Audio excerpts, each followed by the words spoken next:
Então, hoje, a gente vai falar a respeito do teorema fundamental das integrais de linha. Então, esse nome aqui é bem sugestivo. Por que é bem sugestivo? Teorema fundamental, isso aqui lembra outra coisa, não lembra? Lá no curso de cálculo 1, tinha o teorema fundamental do cálculo, né? Que era o... Pouca gente hoje, né? 3, 6, 7, 8, 9. Será que é por causa da prova? Acho que sim, viu? Pouca gente na aula de hoje. Então, a gente vai falar desse teorema fundamental das integrais. É bem provável, né, Marcos? O teorema fundamental das integrais de linha. Então, Luane chegando.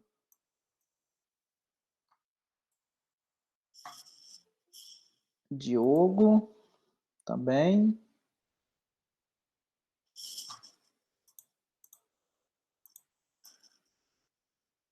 Então, vamos lembrar lá no curso de cálculo 1, a gente tinha o teorema fundamental do cálculo, né? Uma das formulações do teorema fundamental do cálculo, lá no curso de cálculo 1, era essa aqui, ó. Que você poderia ler dessa seguinte maneira, né? A integral da taxa de variação. Quem que seria a taxa de variação? Exatamente essa derivada que estava aqui dentro, que a gente chamava também de função primitiva, ou seja, essa derivada aqui, a derivada dessa função, ela voltava na função que ela estava integrando, né? Ou seja, a primitiva, quando você integrar a derivada, o resultado da própria função. E aí, como você vai analisar no ponto B e no ponto A, então fica a variação total, tá vendo? Ou seja, é o f de B menos o f de A. Então, logicamente, a gente pedia que essa função f grande ela fosse contínua, essa função derivada aqui ela é contínua, porque a gente vai integrar, precisa que a função seja contínua. Então, agora, como que a gente vai transladar esse conceito aqui, ó, lá do curso de cálculo 1, para o nosso mundo aqui, né, das integrais de linha? A diferença das integrais de linha para essas integrais do curso de cálculo 1, porque nesse caso aqui, esse segmento, esse AB aqui, ó, ele ficava exatamente em cima do eixo do X, e agora essa curva, agora ela pode estar, o quê? Ela pode estar numa região qualquer aqui do plano XY, né? Ou seja, ela não precisa necessariamente estar em cima aqui do eixo XY, essa curva C agora. Essa curva C, ela pode ser qualquer coisa aqui no plano. A gente viu que pode ser no plano e pode ser também no espaço, né? Tem integral de linha também para o espaço. Então, como que isso aqui se conecta? Como que vai funcionar? Ou seja, quem que vai fazer o papel dessa derivada aqui lá do curso de cálculo 1? Então, o que a gente vai ver, quem vai fazer o papel dessa derivada vai ser exatamente o gradiente, porque o gradiente é uma espécie de derivada, né? Porque o gradiente, vocês lembram que era o quê? Era o vetor, o gradiente, é exatamente o vetor cujas coordenadas desse vetor era dada através das derivadas parciais da função. Então, se eu tinha uma função de duas variáveis ou de três, então o vetor era o quê? O gradiente era exatamente um vetor cujas coordenadas elas eram exatamente as derivadas parciais. Então, ela vai ser uma espécie de derivada que ela vai aqui para dentro, tá vendo? Esse camarada aqui, ó, ele vai fazer o papel desse f', tá vendo? Analogia que você pode fazer. Tá vendo? Aqui vai de A até B. De A até B você vai substituir pela curva C, não precisa necessariamente ser o segmento. E esse dr aqui, ele vai fazer o papel do dx aqui, porque aqui você estava integrando em relação a x, a variável x, e aqui você vai estar, esse dr aqui, na verdade, é a parametrização dessa função vetorial r de t. Então, como é que fica o teorema? Eu vou pegar uma curva suave, essa curva suave aqui é interessante porque a questão da diferenciabilidade, né, vai estar quando você faz a composição com a função f, é por isso que a gente pede que ela seja uma curva suave. Ela é dada por uma função vetorial, o parâmetro variando de A até B. F é uma função diferenciável de duas ou três variáveis, cujo vetor gradiente é contínuo. Por quê? Porque o vetor gradiente aqui, ó, ele vai fazer o papel daquele F', esse camarada aqui vai fazer o papel desse F grande linha lá do curso lá do cálculo 1. Então, como eu quero integrar, né? Eu quero integrar isso, então eu vou pedir que esse gradiente aqui ele seja contínuo, tá vendo? Então, essa integral de linha sobre a curva do gradiente dr nada mais é do que a integral de A até B. Aqui o gradiente, eu fiz a composta, eu coloquei a minha r de t dentro do gradiente, ou seja, dentro das derivadas parciais da função f. Esse dr, na verdade, é o r' de t dt. Então, de acordo com o teorema aqui, ó, eu pego o quê? A função, aplicado no ponto final menos a função aplicada no ponto inicial. Então, é a função f, tá vendo? Aqui é o gradiente de f, esse aqui faz o papel do f', e esse f aqui, f pequeno, faz o papel do f. Esse aqui faz o papel do b lá da história, e esse aqui faz o papel do f de a. Ou seja, é meio que um Ctrl+C, Ctrl+V, logicamente guardando as devidas proporções de questão de espaço e tudo, mas por isso chama o teorema fundamental das integrais de linha. Por quê? Porque ele lembra muito o teorema fundamental do cálculo, né? Ou seja, da primitiva. Ficou claro o teorema?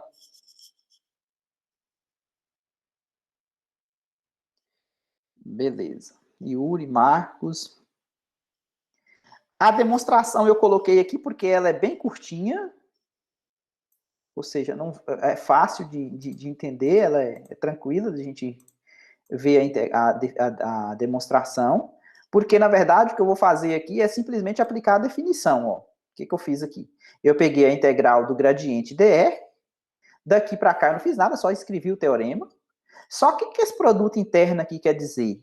Lembra que o gradiente nada mais é do que a derivada parcial de... Aqui eu fiz o caso onde a f dependia de 3 variáveis, x, y e z. Então, o gradiente é quem? É a derivada parcial em relação a x, derivada parcial de f em relação a y, derivada parcial de f em relação a z. Então, quem que é o r' de t? Se o r de t é x de t na direção i, mais o y de t na direção j, mais o z de t na direção k, então a derivada é o x', né, derivando aqui coordenada a coordenada, x' na direção i, y' na direção j, z' na direção k. Quando eu faço o produto interno desse camarada com esse, eu vou pegar o quê? Primeira coordenada vezes primeira coordenada, segunda coordenada vezes segunda coordenada, terceira coordenada vezes terceira coordenada, que é exatamente o que está escrito aqui, ó, tá vendo? A única diferença é que eu coloquei aqui dx dt, dy dt e dz dt, que é a mesma coisa do x', y' e z'. Bom, só que isso aqui, se vocês dão uma olhada bem de perto, pegar uma lupa e dar uma olhadinha, isso aqui, na verdade, é a derivada da função composta, não é? Em relação a t, porque essa f, ela depende de quem? Ela depende de x de t, y de t e z de t. Tá vendo? Isso aqui é exatamente o meu r de t. Como é que você deriva essa função em relação a t? Você deriva a f em relação à primeira variável, que é o x, vezes a derivada de x em relação a t, que está aqui no primeiro membro aqui, ó. Mais, usando a regra da cadeia, beleza? A derivada de f em relação à segunda variável, que é o y, por isso que eu uso del, tá vendo? Porque aqui é a derivada parcial, vezes a derivada de y em relação a t. A derivada de y em relação a t, eu não preciso usar del, porque não é parcial. O y só depende de uma variável, então é o y' mesmo. E, por último, a derivada de f em relação a z, vezes a derivada de z em relação a t. Então, isso aqui, na verdade, é a derivada da função f de r de t. Só que a integral da derivada, ó, a integral da derivada é a própria função. Concorda? Ou seja, a integral da derivada da f de r de t é a própria f de r de t, variando de a até b. Então, por isso que dá exatamente substituindo o b no lugar do t, depois o a. Tranquilinho a demonstração?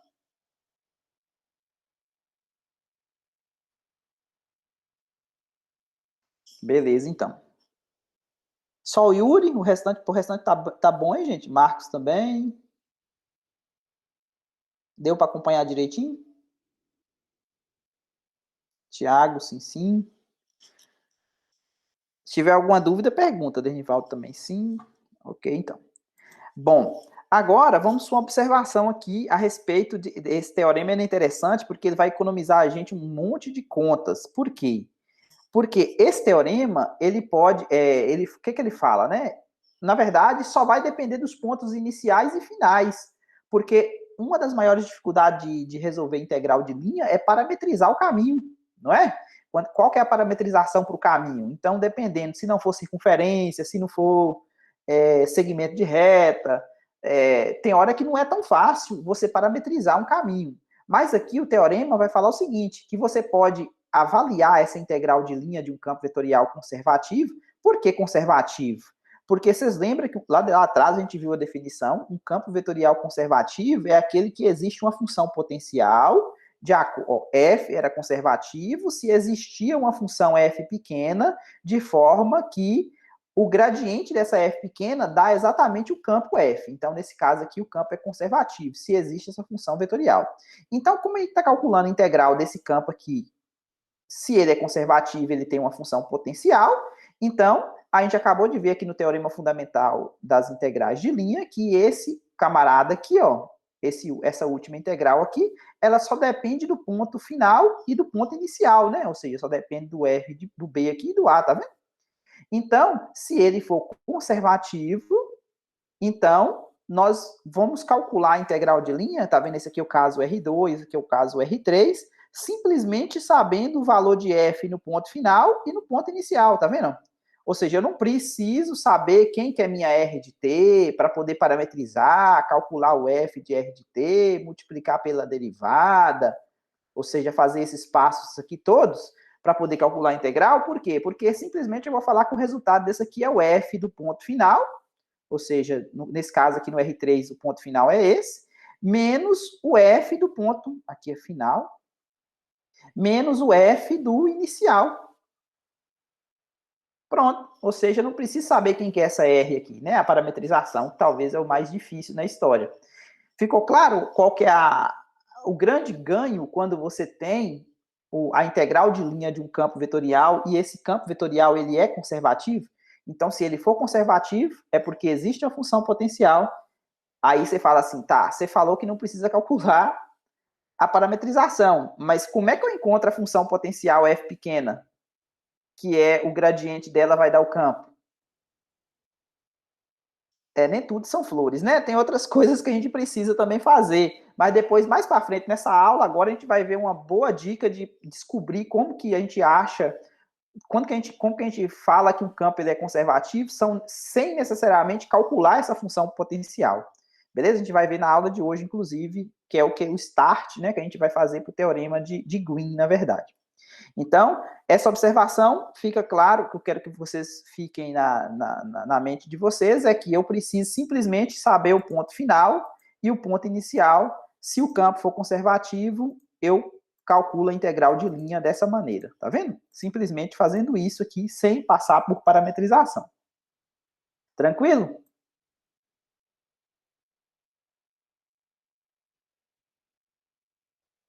Eu falei que não tinha conta nenhuma, mas tem uma aqui, né? Ó, esse exemplo aqui, ó, é exatamente aquele campo gravitacional que a gente discutiu algumas aulas passadas.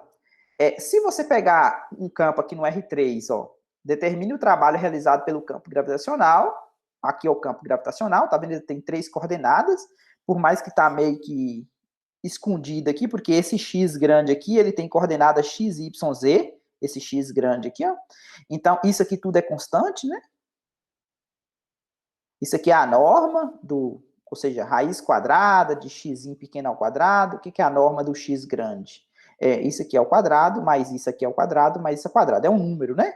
Elevado ao cubo, tal, isso aqui é elevado ao cubo, essa massa aqui é constante, isso aqui é constante, isso aqui também é constante, e esse x aqui, na verdade, é esse vetor. Então, é um campo que tem três coordenadas, beleza? Então, eu quero saber o trabalho realizado por esse campo para mover uma partícula de massa m pequena, do ponto A, tá vendo? Esse ponto está no espaço, coordenadas 3, 4, 12, até o ponto B, de coordenadas 2, 2, 0. Ao longo de uma curva, tá vendo que eu não falei nem curva que é, né? Porque imagina que você está lá no espaço, não sei se vai dar para desenhar aqui, ó 3 para x, y, z. Imagina que você pegou 3 para x, 4 para y, e 12 aqui para z. Você tem esse ponto aqui, 12, então você tem esse ponto aqui, e depois o ponto 2 para x, um pouquinho para trás aqui, 2 para y e 0. Então, 2 para x, 2 para y. Então, tá aqui no chão mesmo, literalmente aqui no chão. Então, eu quero sair desse ponto aqui e quero chegar nesse ponto. Como que eu vou fazer para poder chegar aqui, ó? Se é linha reta, não falou, beleza? Eu quero trabalho para sair desse ponto e chegar nesse ponto. Eu não falei nem quem é a curva, porque vocês vão ver que não vai, igual eu falei para vocês, só vai depender do ponto final e do ponto inicial. Por quê? Porque, graças a Deus, esse campo aqui, gravitacional, ele é conservativo, porque ele tem a função potencial. Olha a função potencial dele aqui, ó. Essa F pequena, se você calcular o gradiente dela, acho que eu fiz essa conta aqui, se você calcular o gradiente dela, ó, você pegar o gradiente daquela f pequena, derivar em relação a x, derivar em relação a y, derivar em relação a z, vocês vão ver que isso aqui dá exatamente o campo, tá vendo? O gradiente de f deu exatamente o campo. Essa derivada aqui é tranquilo para todo mundo, gente? Porque aqui eu estou derivando essa função aqui em relação a x. Então, essa constante aqui fica quietinha. Isso aqui é a mesma coisa de elevado a menos meio. Aí o menos meio vai cair, subtrai menos 1, fica menos 3 meio. Vezes a derivada de dentro, que é 2x. Ok? Vocês vão continuar. O meio que caiu com 2x, cortou o 2 com 2, né? Por isso ficou só x aqui. Depois um repeteco ficou y. Esse menos aqui é porque é elevado a menos meio, né? Quando cai menos meio, então fica negativo. Tranquilo essa conta para todo mundo?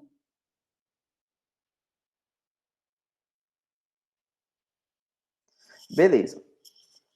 Então, para vocês verem, isso aqui, ó, aqui eu peguei, que esse aqui é uma constante, isso aqui é uma constante, isso aqui é uma constante, aí eu pego esse vetor x, y e z, uma constante multiplicada por um vetor é a constante multiplicada em cada coordenada do vetor, que deu exatamente o meu f de x. Então, essa função f pequena, dada aqui, ó, essa função f pequena, ela é uma função potencial para esse campo.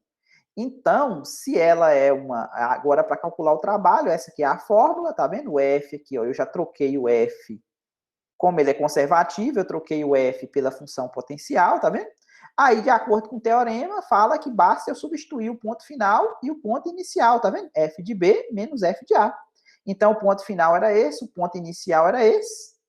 Ou seja, a minha função f pequena, vocês lembram lá, ó, f de x, y, z, era m pequeno, m grande, g, dividido pela raiz quadrada de x ao quadrado, mais y ao quadrado, mais z ao quadrado. Então, isso aqui é constante, isso aqui é constante. Substitui 2, 2, 0, aqui no lugar aqui, ó, 2, 2, 0, faz essa conta. Depois, menos, substituindo A, que é 3, 4 e 12.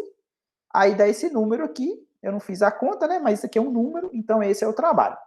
Então ficou fácil, não ficou a conta?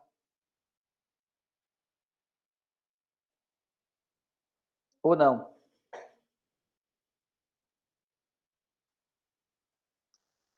Para a Júlia ficou? Só para a Júlia? Denivaldo também falou sim. Yuri também. Marcos, Thiago, beleza. Agora, a gente vai falar de uma coisa interessante, que é a questão da independência de caminhos. O que é que significa isso? Quando fala independência de caminhos, você lembra que no que eu falei para vocês, para sair desse ponto aqui até chegar nesse ponto aqui, será que eu venho por esse caminho? Será que eu venho por esse? Ou seja, será que faz a diferença que caminhos pegar? Ou seja, como que você parametriza a curva? Então a gente vai ver independência de caminho, então fica parecendo que tanto faz se você vai por um segmento de reta, se você vai por uma parábola, se você vai por uma cúbica, você saindo de um ponto e chegando no outro, tá ok, né? Então a independência de caminho vai falar exatamente isso, ó. Em geral, o que, que a gente sabe? Quando você vai fazer uma integral de linha, se você pega duas curvas, C1 e C2, ó, suponha que C1 e C2 seja curva suave por partes, as quais denominamos de caminhos, que tem o mesmo, tá vendo? Agora, a interessante é que a curva C1 e C2, elas têm o mesmo ponto inicial e o mesmo ponto final. Se você for calcular essa integral aqui, ó, imagina que você tem aqui o ponto A e aqui o ponto B. Se você pegar um caminho C1 assim, e se você pegar um caminho C2 assim, logicamente, essa integral aqui vai dar diferente. Essa integral aqui vai dar diferente dessa outra, porque a parametrização vai ser diferente e tal. Ou seja, geralmente isso aqui acontece. Agora, mais uma decorrência do teorema visto na sessão anterior. Se você pegar esse campo aqui, ó, se ele for conservativo, ou seja, se ele for escrito como sendo o gradiente de uma função, ó a mágica que acontece. Ao invés de ser diferente, deu igual, tá vendo? Então, por isso que fala que é independência de caminhos. Mas essa independência de caminho não é para a integral de linha de qualquer campo. Então, esse campo, ele precisa ter essa característica aqui, tá vendo? Esse campo ele precisa ser conservativo, por quê? Porque ele tem que ter uma função potencial de forma que o f é igual ao gradiente, tá vendo? Ou seja, em outras palavras, é o que está escrito aqui, ó, a integral de linha de um campo vetorial conservativo, ele não depende do caminho, ele só depende do ponto final e do ponto inicial que a gente viu, né? Ou seja, você vai calcular o f do ponto B menos o f do ponto A. O jeito que você saiu do A e chegou até o B, igual esse exemplo anterior aqui que a gente viu, a gente nem falou quem que era a minha função R de T, né? Para poder calcular, fazer como é que fala? A parametrização, calcular o R' aqui, para calcular a integral, a gente não fez isso. A gente pulou esse passo. Ou seja, a gente não fez isso aqui, né? Ou seja, a gente calculou simplesmente o F aplicado no ponto B menos o F aplicado no ponto A, ponto final menos o ponto inicial. Então, se for conservativo, então basta saber das extremidades da curva que o problema está resolvido. Tranquilo, gente?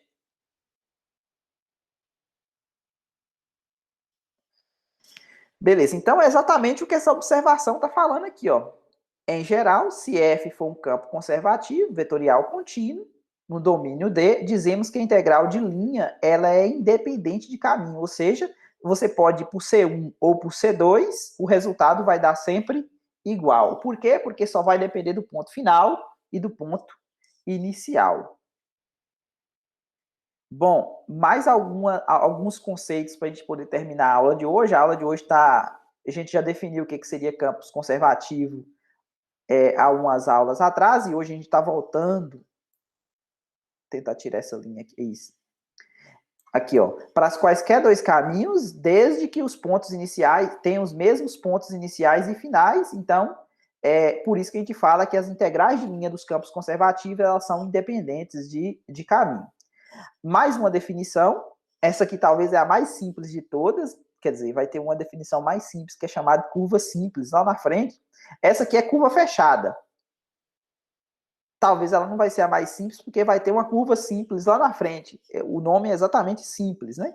Então, a curva é fechada, bom, a figura aqui está falando para vocês o que significa fechada.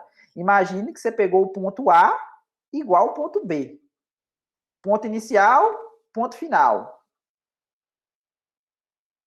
A curva que sai daqui chega aqui é uma curva aberta, né? Ou seja, o ponto final ela não coincide com o ponto inicial. Agora, se eu pego esse ponto B e coloco aqui exatamente em cima do ponto A, então a qualquer curva que você vai fazer isso, né?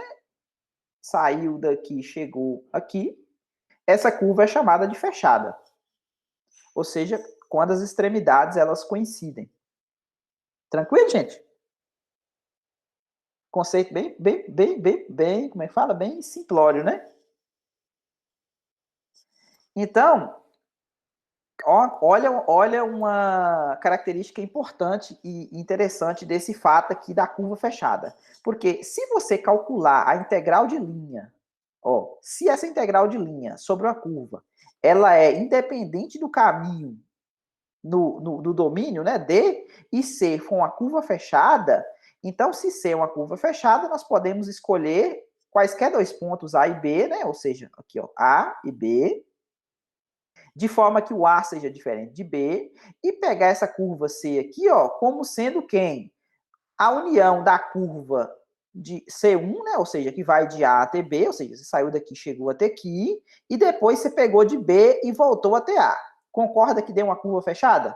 Ou seja, se você pegar C1, união, um C2, vocês concordam que é fechada? Né? Ou seja, saiu do A, chegou no B, depois saiu do B, chegou no A, fechou. Então, beleza. Então, como mostrou a figura aqui abaixo. Aí você fala, mas por que que você está falando isso? Né? Qual que é a consequência disso? Então, com isso, olha o que a gente tem. Então, eu tenho a integral de f sobre a curva. Aqui, eu posso quebrar em dois pedaços, eu posso fazer a integral do A até o B primeiro, tá vendo? Sobre o C1. Depois eu pegar do B e chegar até o A utilizando o C2. Aqui, isso aqui é propriedade que a gente viu lá atrás, né? Ou seja, isso aqui, você inverte a orientação da curva, aparece um sinal de menos na integral, vocês concordam? Isso aqui a gente viu lá atrás, né? No curso de cálculo 1 também, a gente vê isso, né? Quando você tem a integral de A até B, né? De f de x dx, isso aqui é menos a integral de B até A de f de x dx, porque se você inverte em vez de A e de A até B, se você inverter de B até A, aparece um sinal de menos aqui. Então, é o mesmo conceito aqui, né? Esse menos com menos aqui, ó. Aí, o que acontece? Olha para vocês verem. Quem que é menos C2? Vocês concordam que menos C2 é o pessoal que vai de A até B? É a mesma, passando pelo mesmo lugar, só que agora a setinha vai estar nesse sentido aqui, ó. Menos C2. Porque o C2 está no sentido, nesse sentido, ó. A setinha está para a esquerda, o C2. E menos C2, a setinha vai estar para a direita. Então, ó, para vocês verem, a integral sobre menos C2 e sobre C1, elas possuem o mesmo ponto final e o mesmo ponto inicial, não possui? Tanto C1 quanto menos C2 vai sair de A e vai chegar até B, não vai? Nesse sentido? Para a direita? Concorda? Então, se essa integral aqui é igual a essa integral aqui, então a subtração delas dá o quê? Explica de novo. Você não entendeu por que o menos C2 vai sair de A e chegar até B, Marcos?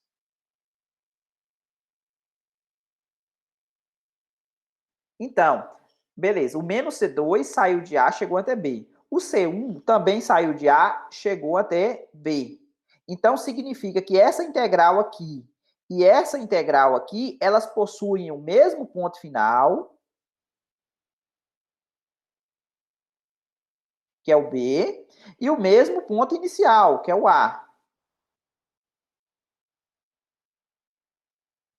Se elas possuem o mesmo ponto final e o mesmo ponto inicial, vocês concordam que, pelo teorema que a gente acabou de ver, o resultado delas vai ser igual? Quando você está subtraindo, tá vendo? Exatamente, você está subtraindo, essa aqui é igual a essa. Você está subtraindo, então o resultado vai dar zero. Então, qual que é o carro-chefe aqui? Se você tiver uma integral de um campo que você pode falar dele a respeito de independência de caminho, por exemplo, um conservativo, se essa curva for fechada, sempre a integral vai dar zero. Ok?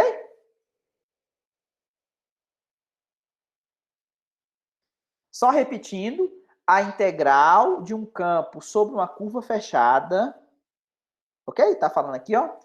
Por outro lado, é verdade, tal, sempre que C for um caminho fechado em D. Então, podemos demonstrar a dependência de caminho da seguinte forma. Olha o que a gente fez aqui, ó. A gente já tinha concluído que a independência de caminho para o campo vetorial conservativo, mas só para vocês verem aqui, ó.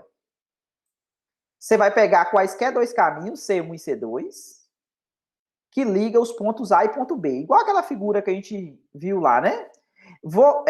Que ligam A e B no domínio D. Vou definir C como sendo a curva constituída por C1 união com menos C2. Quando você pega, por exemplo, você pega A e B, pega um caminho C1 aqui e pega um caminho C2. Igual estava no desenho lá. Esses caminhos, eles ligam o ponto A ao ponto B. Então, agora eu vou chamar de C a curva C1 união com menos C2. Por que menos C2? Porque eu quero uma curva fechada. Ou seja, C1 menos C2, deixa eu colocar aqui, ó, na azul.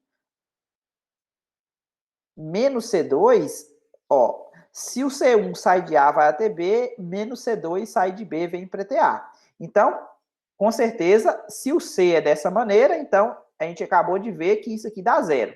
Mas só que isso aqui você pode quebrar como sendo a integral de C1, ou seja, você fez essa primeira parte, mais a integral sobre menos C2, né? Você faz essa integral aqui até aqui no B, depois você pega do B e vai até o A. Só que isso aqui você pode utilizar a propriedade, né? Ou seja, isso aqui pode trocar aqui, né? O local dele, esse aqui fica positivo e esse aqui fica negativo. Então você tem que isso aqui é igual a zero. Se isso aqui é igual a zero, é exatamente o que a gente tinha visto lá atrás, ou seja, independência de caminho, ou seja, tanto faz você ir para o C1 ou tanto faz você ir por C2, que é exatamente o conteúdo desse teorema aqui, ó. Se você tiver uma integral de um campo independente do caminho, ela é independente de caminho se e somente se a integral dela vai ser zero para todo o caminho fechado. Beleza? Se for independente de caminho, a integral de linha vai ser zero para todo o caminho fechado contido em D. Tranquilo até aí?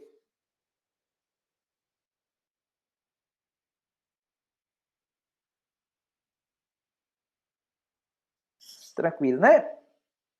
Agora, uma outra questão que a gente pode suscitar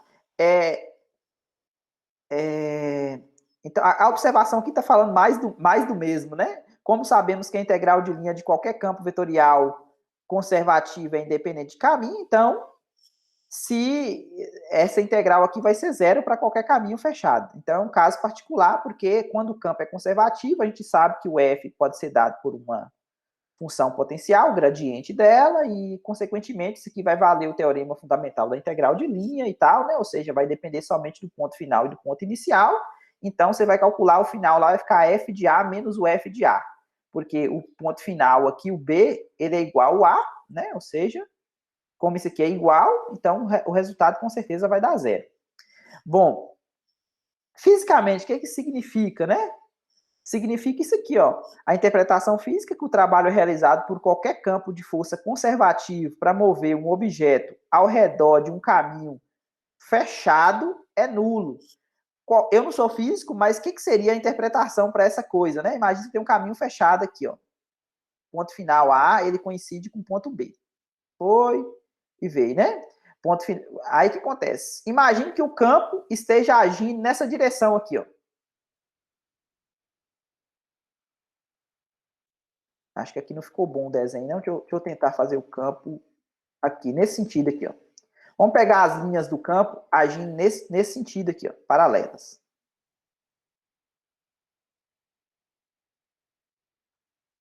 Aí o que acontece?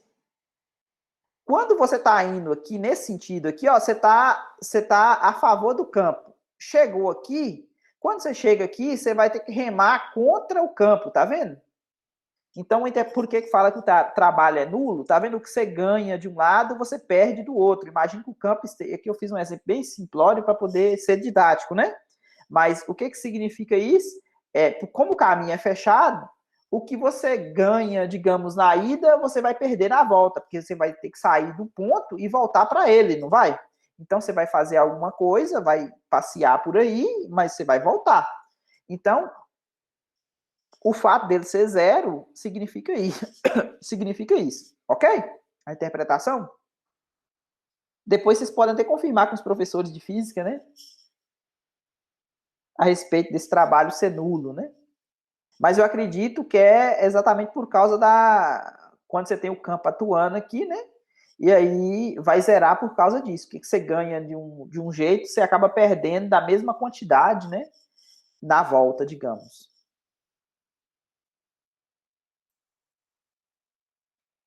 Mais definições? Bom, para terminar a aula, né, tem mais algumas definições aqui que a gente vai precisar. A gente está preparando o terreno para o teorema de... Essa aqui é a seção 16.3. Logo depois a gente vai começar a falar a respeito do teorema de Green. Então, a gente está preparando as definições para respeito, por exemplo, conexidade por caminho ou simplesmente conexo. Vai ser coisas importantes que a gente vai precisar de hipóteses lá no teorema de Green. Então, a primeira definição aqui é a 5.15, fala que um conjunto ele é aberto. Ó, qual é a ideia de aberto que vocês têm, que eu quero que vocês fiquem em mente? Aberto é aquilo que não tem fronteira. Então, um conjunto dele é aberto, por quê? Se você pegar qualquer ponto no interior desse conjunto, você consegue colocar uma bola inteiramente contida dentro do conjunto. Aí você fala, e se eu pegar muito perto da fronteira? Não tem problema, basta você pegar um raio menor. Por quê? Como ele não tem fronteira, porque se ele tivesse fronteira, você poderia pegar o ponto exatamente na fronteira. E, independente do tamanho do raio da bola que você pega, ia ter pontos do lado de fora e ia ter pontos do lado de dentro do conjunto. Então, o conjunto aberto, ele não tem fronteira, então significa que todo ponto é ponto interior, ou seja, você consegue colocar uma bola centrada em qualquer ponto nesse conjunto aberto. Ficou clara a definição do que significa ser aberto?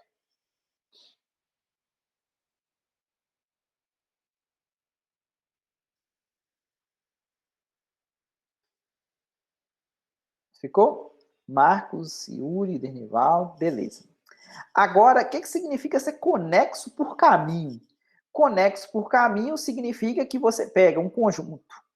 Ele é conexo por caminho se quaisquer dois pontos desse conjunto pode ser ligado por uma poligonal, um caminho, né, inteiramente contido dentro do conjunto. Então, ó, dois pontos possam ser ligados por um caminho que se encontra em D. Então, se você pega, por exemplo, um conjunto assim, ó, um conjunto como sendo a união de dois, você pega um ponto nesse, um ponto nesse, não tem como você pegar um caminho ligando esses pontos de forma que esteja inteiramente contida no conjunto, né? Imagine que esse aqui seja um D1, um D2 e o D seja a união de D1 com D2. Então, esse camarada aqui, ele não é conexo por caminho, beleza? Não é conexo por caminho, porque dois pontos aqui não pode ser ligado por uma poligonal, né, inteiramente contida. Agora, se o conjunto tiver uma cara assim, pode, né? Se tiver um ponto aqui e um ponto aqui, você pode fazer um caminho assim, ó. Não necessariamente precisa ser esse caminho aqui, né? Ou seja, se puder, se tiver possibilidade de ser ligado por dois pontos, então ele é inteiramente contido, né? Ou seja, o caminho que ligou os dois pontos estiver inteiramente contido no conjunto, então ele é chamado de conexo por caminhos. Tranquila a definição de conexo por caminhos?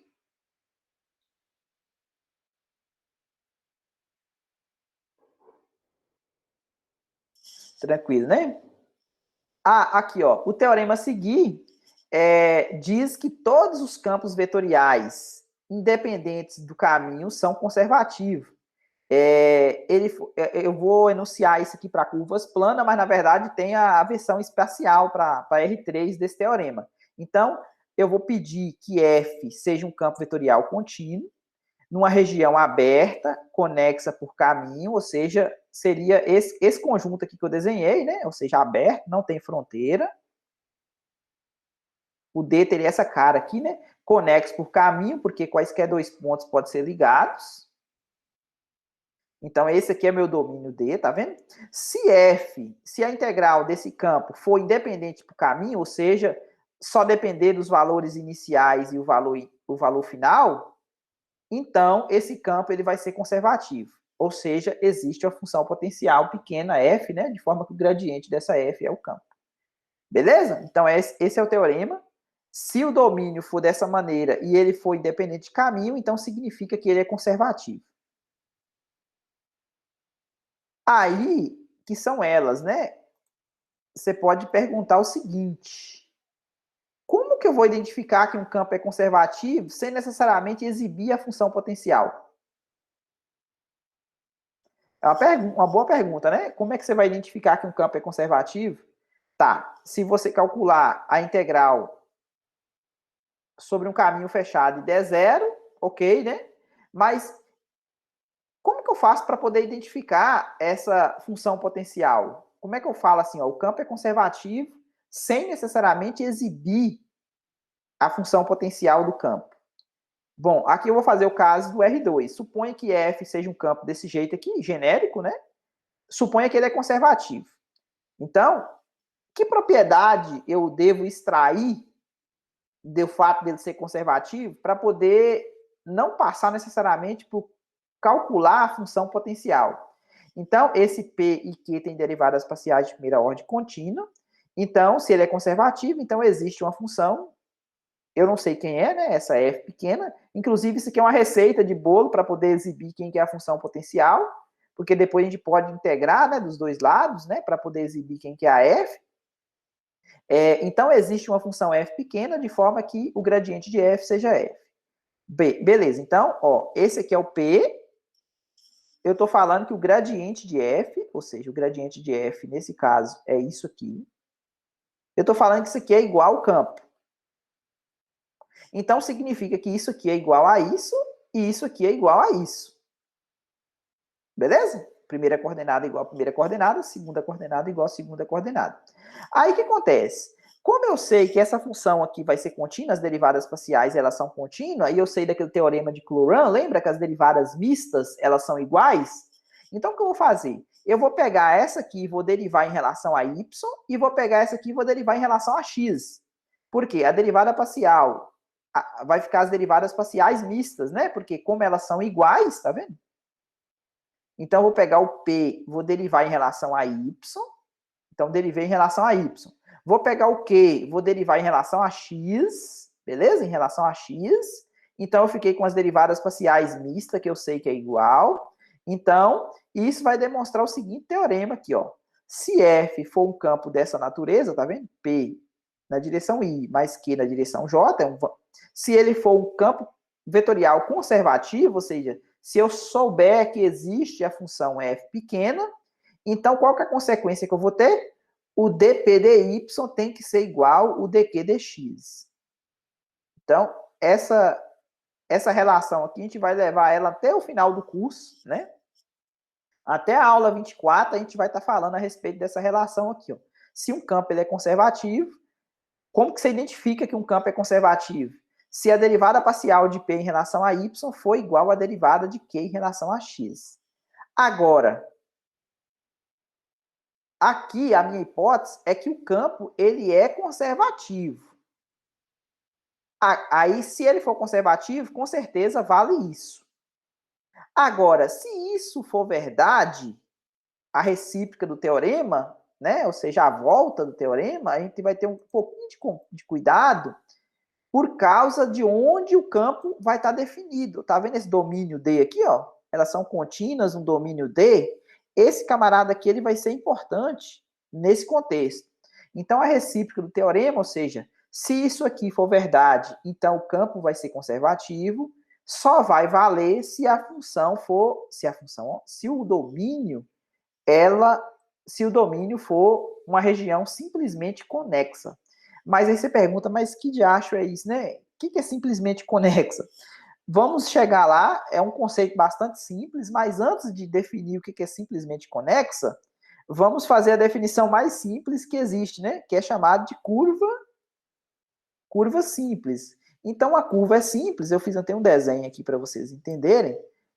Uma curva C é dita fechada, porque ela é fechada, e depois a gente vai definir uma fechada simples. Está vendo aqui? Eu tenho os desenhos aqui, acho que fica melhor entender aqui pelos desenhos. Deixa eu dar um zoom aqui. Para a gente poder. Ó, aqui.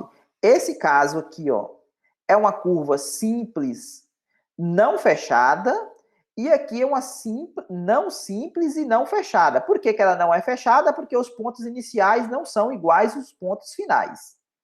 Lembra do conceito de fechada?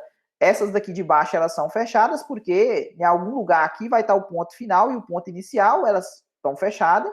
Agora, então, fechada a gente já sabia, né? Ou seja, se o ponto inicial for igual ao ponto final, é fechada. Se não for, ela não é fechada. Agora, o que significa ser simples?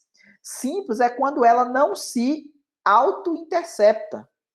Então, aqui vai ter uma definição dos T1, T2, mas o que eu quero que vocês entendam por exemplo, essa aqui ela é simples, por quê? Porque ela não tem auto-interseção. Essa aqui já é não simples, por quê? Porque ela tem uma auto-interseção. O que significa isso? Significa que você está indo, né, na sua curva, vai ter um T1.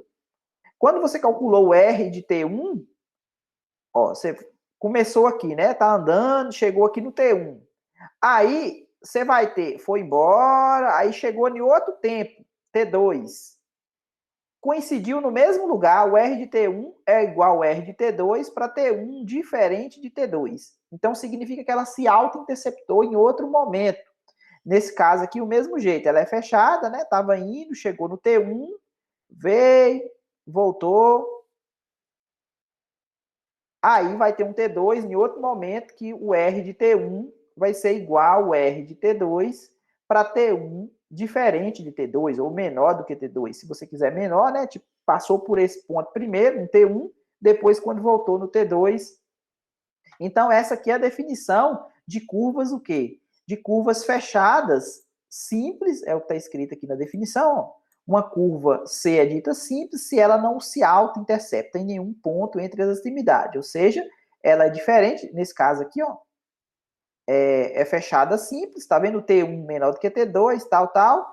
E aqui o R de A igual ao R de B. Então, ela é fechada e ela é simples. Agora, quando ela não é simples, ela vai se auto-interceptar.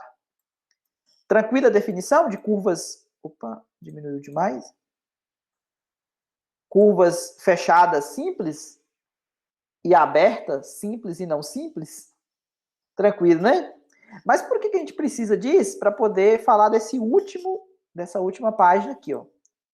Para falar da simplesmente conexa, que é o que a gente precisa. Então, uma região simplesmente conexa, sai daí, linha, saiu. Uma região, a figura acho que é melhor para explicar do que o texto, né? Mas é o que o texto está falando, uma região simplesmente conexa é uma região feita de delimitada por uma curva fechada simples, tá vendo? E de forma que ela é conexa por caminhos, ela tudo, é o mundo perfeito, né? Ou seja, uma região simplesmente conexa, ela não pode ter dois pedaços, né? Porque senão não seria conexa por caminhos. Ela não pode ter buracos, beleza? Porque aí para poder, você poderia fazer uma ligação entre essa e ela não seria fechada simples, beleza? Então, a região que é simplesmente conexa é uma região conexa por caminho, tal que toda curva fechada simples em D inclui os pontos que estão em D. Então, nesse caso aqui, ó, essa curva fechada aqui, ela tem pontos aqui, ó, esses pontos. Por que não pode ter buracos? Porque esses pontos que estão aqui dentro do buraco não são pontos de D. Então, ela inclui os pontos que estão em D, intuitivamente falando, uma região simplesmente conexa, não contém nenhum buraco e não pode consistir em duas partes separadas. Então, essa aqui está ok, e essa aqui não é simplesmente conexa. Então, essa relação aqui sendo verdade, e se o campo F estiver definido numa região D, uma região D desse jeito aqui, ó, então você pode falar que o campo é conservativo, ou seja, vale a volta do teorema. Então, para regiões simplesmente conexas, nós podemos enunciar a recíproca do teorema anterior, que fornece um passo interessante para você verificar se um campo é conservativo ou não. Que é exatamente esse teorema aqui, ó. Agora eu peguei um campo vetorial numa região aberta, simplesmente conexa, e que tenha derivadas parciais de primeira ordem contínua. Se isso aqui for verdade, então você pode falar que o campo é conservativo. O fato que o campo é conservativo e isso aqui ser verdade, a volta, ok, isso aqui é beleza, mesmo se a região não for simplesmente conexa. Agora, se a região for simplesmente conexa, então isso aqui também fica ok também. E é isso, a aula de hoje. Tranquilo? Alguma dúvida? Tranquilo? Então, beleza. Então, podemos ir, então?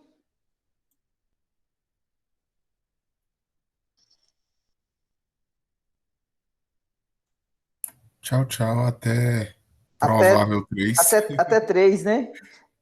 Eu vou programar aqui para entregar 2h57. Geralmente o Google demora 2 minutos ou 3. Demora mesmo. Eu programo Até que sempre. agonia da gente. Tem mais gente que tá dando tchau aí.